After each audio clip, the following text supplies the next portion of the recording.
आपका इस वीडियो में स्वागत है।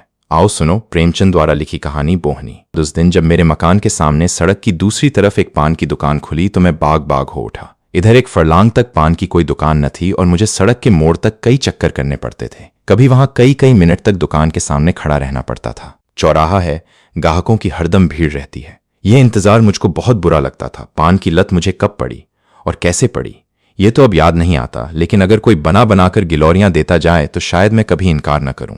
आमदनी का बड़ा हिस्सा नहीं तो छोटा हिस्सा जरूर पान की भेंट चढ़ जाता है। कई बार इरादा किया कि पानदान खरीद लूं, लेकिन पानदान खरीदना कोई खलाजी का घर नहीं और फिर मेरे लिए तो हाथी खरीदने से किसी तरह कम नहीं है। और मान लो जान पर खेलकर एक बार खरीद लूं तो पानदान कोई परी की थैली तो नहीं कि इधर इच्छा हुई और गिलोरियां निकल पड़ी।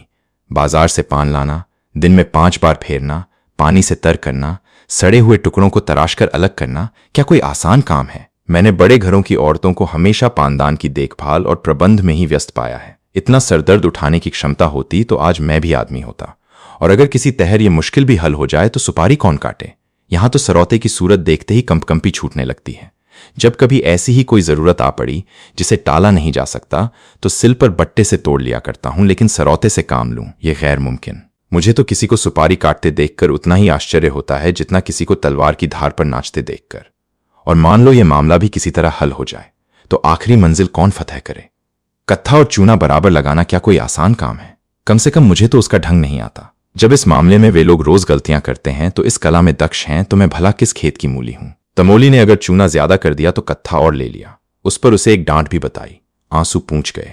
मुसीबत का सामना तो उस वक्त होता है जब किसी दोस्त के घर जाय पान अंदर से आई तो इसके सिवाय कि जानबूझकर मक्खी निकले, समझ बूझकर जहर का घूंट गले से नीचे उतारें, और चारा ही क्या है। शिकायत नहीं कर सकते, सभ्यता बाधक होती है। कभी कभी पान मुंह में डालते ही ऐसा मालूम होता है कि जीभ पर कोई चिंगारी पड़ गई। गले से लेकर छाती तक किसी ने पारा गर्म करके उड़ेल दिया, मगर घुटकर रह जाना पड़ता है। अंदाजे में इस हद तक गलती हो जाए ये तो समझ में आने वाली बात नहीं। मैं लाख अनाड़ी हूं, लेकिन कभी इतना ज्यादा चूना नहीं डालता। हाँ, 2-4 छाले पड़ जाते हैं तो मैं समझता हूं यही अंतपुर के कोप की अभिव्यक्ति है। आखिर वो आपकी ज्यादतियों का प्रोटेस्ट क्यों करें? खामोश बायकाट से आप राजी नहीं होते। दूसरा कोई हथियार उनके हाथ में है नहीं। भवों की कमान और बरौनियों का नेजा और मुस्कुराहट का तीर उस वक्त बिल्कुल कोई असर नहीं करते जब आप आंखें लाल किए, आस्तीने समेटे, इसलिए आसमान सर पर उठा लेते हैं कि नाश्ता और पहले क्यों नहीं तैयार हुआ। तब सालन में नमक और पान में चूना ज्यादा कर देने के सिवाय बदला लेने का उनके हाथ में और क्या साधन रह जाता है। खैर, 3-4 दिन के बाद एक दिन मैं सुबह के वक्त तंबोलिन की दुकान पर गया तो उसने मेरी फरमाइश पूरी करने में ज्यादा मुस्तैदी न दिखलाई। 1 मिनट तक तो पान फेरती रही, फिर अंदर चली गई और कोई मसाला लिए हुए निकली। मैं दिल में खुश हुआ कि आज बड़े विधिपूर्वक गिलौरियां बना रही हैं, मगर अब भी वह सड़क की ओर प्रतीक्षा की आंखों से ताक रही थी कि जैसे दुकान के सामने कोई ग्राहक ही नहीं, और ग्राहक भी कैसा जो उसका पड़ोसी है और दिन में 20 ही बार आता है। तब तो मैंने जरा झुंझला कर कहा, मैं कितनी देर से खड़ा हूं, कुछ इसकी भी खबर है? तंबोलिन ने क्षमा याचना के स्वर में कहा, हां बाबूजी, आपको देर तो बहुत हुई, लेकिन 1 मिनट और ठहर जाइए। बुरा न मानिएगा बाबूजी, आपके हाथ की बोहनी अच्छी नहीं है। कल आपकी बोहनी हुई थी, दिन में कुल 6 आने की बिक्री हुई। परसों भी आप ही की बोहनी थी, 8 आने के पैसे दुकान में आए थे। इसके पहले 2 दिन पंडित जी की बोहनी हुई थी, दोपहर तक 2.5 रुपये आ गए थे। कभी किसी का हाथ अच्छा नहीं होता बाबूजी। मुझे गोली सी लगी। मुझे अपने भाग्यशाली होने का कोई दवा नहीं है। मुझसे ज्यादा अभागे दुनिया में नहीं होंगे। इस साम्राज्य का अगर मैं बादशाह नहीं तो कोई ऊंचा मनसबदार जरूर हूं, लेकिन ये मैं कभी गवारा नहीं कर सकता कि नहुसत का दाग बर्दाश्त कर लूं।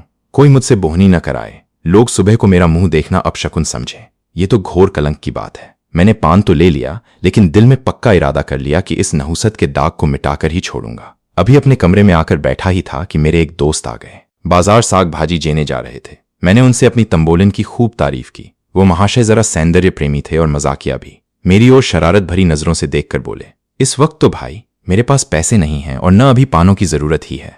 मैंने कहा, पैसे मुझसे ले लो। हाँ, ये मंजूर है, मगर कभी तकाजा मत करना। ये तो टेढ़ी खीर है, तो क्या मुफ्त में किसी की आंख में चढ़ना चाहते हो? मजबूर होकर उन हजरत को एक ढोली पान के दाम दिए। इसी तरह जो मुझसे मिलने आया उससे मैंने तंबोलिन का बखान किया। दोस्तों ने मेरी खूब हंसी उड़ाई, मुझ पर खूब फप्तियां कसी। मुझे छिपे रुस्तम, भगत जी और न जाने क्या क्या नाम दिए गए, लेकिन मैंने सारी आफतें हंसकर टाली। ये दाग मिटाने की मुझे धुन सवार हो गई। दूसरे दिन जब मैं तंबोलिन की दुकान पर गया तो उसने फौरन पान बनाए और मुझे देती हुई बोली, बाबूजी, कल तो आपकी बोहनी बहुत अच्छी हुई, कोई 3.5 रुपए आए। अब रोज बोहनी करा दिया करो, 3-4 दिन लगातार मैंने दोस्तों से सिफारिशें की, तंबोलिन की स्तुति गाई और अपनी गिरह से पैसे खर्च करके सुर्खी हासिल की। लेकिन इतने ही दिनों में मेरे खजाने में इतनी कमी हो गई कि खटकने लगी। ये स्वांग अब ज्यादा दिनों तक न चल सकता था, इसलिए मैंने इरादा किया कि खुद दिनों उसकी दुकान से पान लेना छोड़ दूं। जब मेरी बोहनी ही न होगी तो मुझे उसकी बिक्री की क्या फिक्र होगी। दूसरे दिन हाथ मुंह धोकर मैंने एक इलायची खा ली और अपने काम पर लग गया। लेकिन मुश्किल से आधा घंटा बीता हो कि किसी की आहट मिली। आंख ऊपर को उठाता हूं तो तंबोलिन गिलौरियां लिए सामने खड़ी मुस्कुरा रही हैं। मुझे इस वक्त उसका आना जी पर बहुत भारी गुजरा, लेकिन इतनी बेमुरौवती भी तो न हो सकती थी कि दुत्कार दूं। बोला, तुमने नाहक तकलीफ की, मैं तो आ ही रहा था। तंबोलिन ने मेरे हाथ में गिलौरियां रखकर कहा, आपको देर हुई तो मैंने कहा मैं ही चलकर बोहनी कराऊं। दुकान पर ग्राहक खड़े हैं मगर किसी की बोहनी नहीं की। क्या करता? गिलौरियां खाई और बोहनी कराई। जिस चिंता से मुक्ति पाना चाहता था वह फर फंदे की तरह गर्दन पर चिपटी हुई थी। मैंने सोचा था मेरे दोस्त 2-4 दिन तक उसके यहां पान खाएंगे तो आप ही उससे हिल जाएंगे और मेरी सिफारिश की जरूरत न रहेगी। मगर तंबोलिन शायद पान के साथ अपने रूप का भी कुछ मोल करती थी, इसलिए एक बार जो उसकी दुकान पर गया दोबारा न गया। 1-2 रसिक नौजवान अभी तक आते थे। वो लोग एक ही हंसी में पान और रूप दर्शन दोनों का आनंद उठाकर चलते बने थे। आज मुझे अपनी साख बनाए रखने के लिए फिर पूरे 1.5 रुपए खर्च करने पड़े। बधिया बैठ गई। दूसरे दिन मैंने दरवाजा अंदर से बंद कर लिया, मगर जब तंबोलिन ने नीचे से चीखना, चिल्लाना और खटखटाना शुरू किया तो मजबूरन दरवाजा खोलना पड़ा। आंखें मलता हुआ नीचे गया, जिससे मालूम हो कि आज नींद आ गई थी। फिर बोहनी करानी पड़ी और फिर वही बला सर पर सवार हुई। शाम तक 2 रुपए का सफाया हो गया। आखिर इस विपत्ति से छुटकारा पाने का यही एक उपाय रह गया कि वह घर छोड़ दूं। मैंने वहां से 2 मील पर एक अनजान मोहल्ले में एक मकान ठीक किया और रातों रात असबाब उठवाकर वहां जा पहुंचा। वह घर छोड़कर मैं जितना खुश हुआ शायद कैदी जेल खाने से भी निकलकर उतना खुश न होता होगा। रात को खूब गहरी नींद सोया। सवेरा हुआ तो मुझे उस पंछी की आजादी का अनुभव हो रहा था जिसके पर खुल गए हैं। बड़े इत्मीनान से सिगरेट पिया, मुंह हाथ धोया, फिर अपना सामान ढंग से रखने लगा। खाने के लिए किसी होटल की भी फिक्र थी, मगर उस हिम्मत तोड़ने वाली बला से फतेह पाकर मुझे जो खुशी हो रही थी उसके मुकाबले में इन चिंताओं की कोई गिनती न थी। मुंह हाथ धोकर नीचे उतरा। आज की हवा में भी आजादी का नशा था। हर एक चीज मुस्कुराती हुई मालूम होती थी। खुश खुश एक दुकान पर जाकर पान खाए और जीने पर चढ़ ही रहा था कि देखा वो तंबोलिन लपकी जा रही है। कुछ न पूछो उस वक्त दिल पर क्या गुजरी। बस यही जी चाहता था कि अपना और उसका दोनों का सिर फोड़ लूं।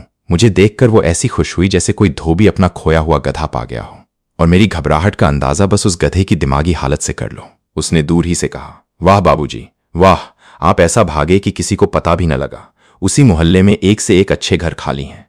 मुझे क्या मालूम था कि आपको उस घर में तकलीफ थी, नहीं तो मेरे पिछवाड़े ही एक बड़े आराम का मकान था। अब मैं आपको यहां न रहने दूंगी। जिस तरह हो सकेगा आपको उठा ले जाऊंगी। आप इस घर का क्या किराया देते हैं? मैंने रोनी सूरत बनाकर कहा, 10 रुपए। मैंने सोचा था कि किराया इतना कम बताऊं जिसमें यह दलील उसके हाथ से निकल जाए। इस घर का किराया 20 रुपए है। 10 रुपए में तो शायद मरने को भी जगह न मिलेगी। मगर तंबोलिन पर इस चकमे का कोई असर न हुआ। बोली, इस जरा से घर के 10 रुपए, आप 8 ही दीजिएगा और घर इससे अच्छा न हो तो जब भी जी चाहे छोड़ दीजिएगा। चलिए मैं उस घर की कुंजी लेती आई हूं, इसी वक्त आपको दिखा दूं। मैंने त्योरी चढ़ाते हुए कहा, आज ही तो इस घर में आया हूं, आज ही छोड़ कैसे सकता हूं? पेशगी किराया दे चुका हूं। तंबोलिन ने बड़ी लुभावनी मुस्कुराहट के साथ कहा, 10 ही रुपए तो दिए हैं। आपके लिए 10 रुपए कौन बड़ी बात है? यही समझ लीजिए कि आप न चले तो मैं उजड़ जाऊंगी। ऐसी अच्छी बोहनी वहां और किसी की नहीं है। आप नहीं चलेंगे तो मैं ही अपनी दुकान यहां उठा लाऊंगी। मेरा दिल बैठ गया। ये अच्छी मुसीबत गले पड़ी। कहीं सचमुच चुड़ैल अपनी दुकान न उठा लाए। मेरे जी में तो आया कि एक फटकार बताऊं, पर जबान इतनी बेमुरौवत न हो सकी। बोला, मेरा कुछ ठीक नहीं है। कब तक रहूं, कब तक न रहूं? आज ही तबादला हो जाए तो भागना पड़े। तुम न इधर की रहो न उधर की। उसने हसरत भरे लहजे में कहा, आप चले जाएंगे तो मैं भी चली जाऊंगी। अभी आज तो आप जाते नहीं। मैंने बोला, मेरा कुछ ठीक नहीं है। वो बोली, तो मैं रोज यहां आकर बोहनी करा लिया करूंगी। मैंने कहा, इतनी दूर रोज आओगी? वो बोली, हाँ चली आऊंगी। 2 मील ही तो है, आपके हाथ की बोहनी हो जाएगी। ये लीजिए गिलौरियां लाई हूं, बोहनी तो करा दीजिए। मैंने गिलौरियां ली, पैसे दिए और कुछ गश की सी हालत में ऊपर जाकर चारपाई पर लेट गया। अब मेरी अक्ल कुछ काम नहीं करती कि इन मुसीबतों से क्यों कर गला छुड़ाऊं। तब से इसी फिक्र में पड़ा हुआ हूं। कोई भागने की राह नजर नहीं आती। सुरखरू भी रहना चाहता हूं, बेमुरौवती भी नहीं करना चाहता और इस मुसीबत से छुटकारा भी पाना चाहता हूं। अगर कोई साहब मेरी इस करुण स्थिति पर मुझे ऐसा कोई उपाय बतला दें तो जीवन भर उसका कृतज्ञ रहूंगा। ये थी प्रेमचंद द्वारा लिखी कहानी बोहनी। वीडियो में अंत तक बने रहने के लिए धन्यवाद।